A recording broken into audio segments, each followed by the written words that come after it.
6 fatos sobre a vida de Elias que muitas pessoas não sabem. Elias, um homem escolhido por Deus em tempos de escuridão espiritual, lutou com ousadia contra a idolatria e a injustiça. Sua história é uma saga de milagres poderosos, confrontos corajosos e uma fé inabalável. A figura de Elias não apenas influenciou seu tempo, mas também transcendeu gerações. Já iremos para o primeiro fato, por isso convido você a inscrever-se no canal e ativar no sino ao lado a opção Todas as notificações. Irei apresentar esses fatos em ordem decrescente, do sexto para o primeiro fato. Então fique comigo até o final desse vídeo. O sexto fato é que Elias correu mais rápido que o carro de Acabe. Em 1 Reis, capítulo 18, versículo 45 e 46, diz que em pouco tempo o céu se escureceu com nuvens, o vento soprou e caiu uma grande chuva.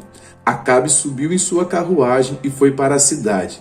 Mas diz a Bíblia que a mão do Senhor veio sobre Elias, que cingiu seus lombos e correu adiante de Acabe até a entrada da cidade.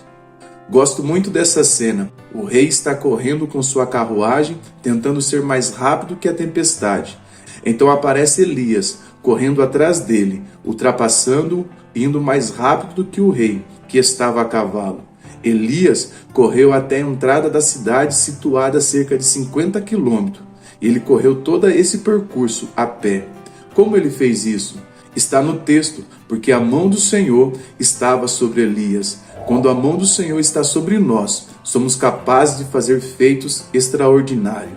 O quinto fato sobre a vida de Elias é a clareza que ele tem sobre a participação dele naquele tempo. Deus deu uma promessa. Depois dos 3 anos de seca, Deus diz: darei chuva sobre a terra. Mas o texto diz: apresenta-se a Acabe. Há uma promessa de Deus aqui: vou enviar chuva, mas também há uma condicional: apresenta-se a Acabe. Se Elias demorasse mais 3 anos para apresentar-se a Acabe, ficaria mais 3 anos sem chuva sobre a terra. Nós aprendemos aqui que as promessas de Deus, às vezes, elas são condicionais.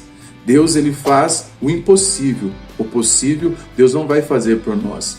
Isso fica bem claro na passagem de João, quando fala acerca da ressurreição de Lázaro. Jesus chega diante do túmulo de Lázaro e diz aos homens à sua volta: remova a pedra. Eu sempre gosto de pensar que para quem vai ressuscitar um morto, o que custava olhar para aquela pedra e dizer: pedra, role. Mas ali, Jesus está entre linhas nos ensinando o princípio: o que vocês podem fazer, eu não vou fazer. Então nós estamos diante desse fato sobre a vida de Elias, que ele era consciente de que aquilo que cabia a ele fazer, Deus não faria por ele, mas se ele fizesse a parte dele, a promessa de Deus iria se cumprir. Observe que no texto de 1 Reis, capítulo 18, versículo 1, nós lemos: muito tempo depois veio a palavra do Senhor a Elias, dizendo: vai, apresenta-se a Acabe, porque darei chuva sobre a terra.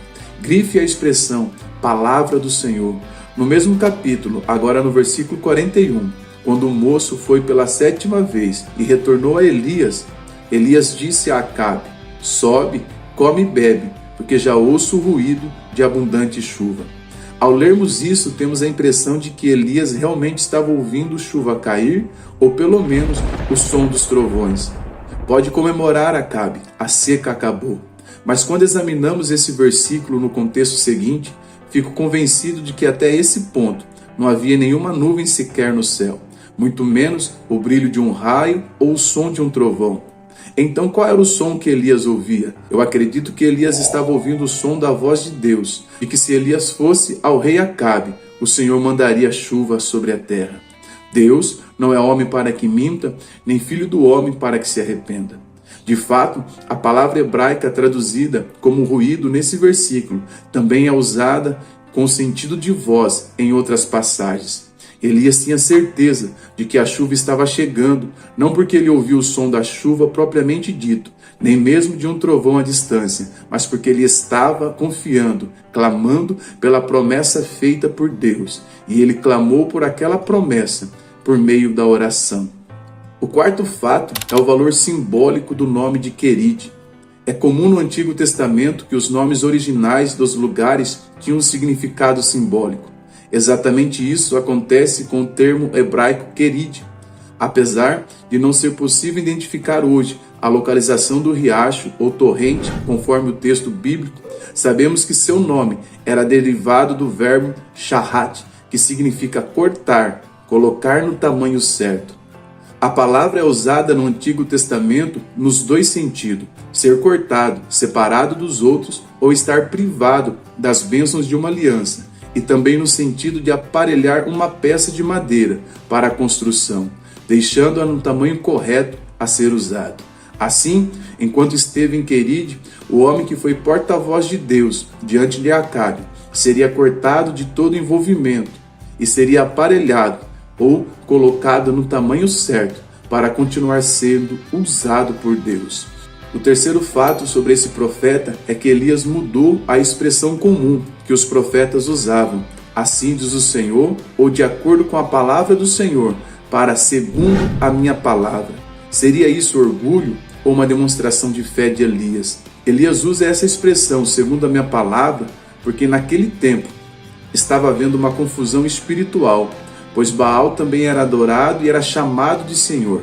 Para não correr o risco deles acharem que Elias estava falando em nome de Baal, ele disse, segundo a minha palavra, diante do Deus a qual eu estou submisso. O segundo fato está atrelado ao terceiro, que é o conhecimento que Elias tinha sobre a divindade pagã. Baal era adorado como deus da chuva, da fertilidade, aquele que controlava as estações do ano, a colheita e a terra.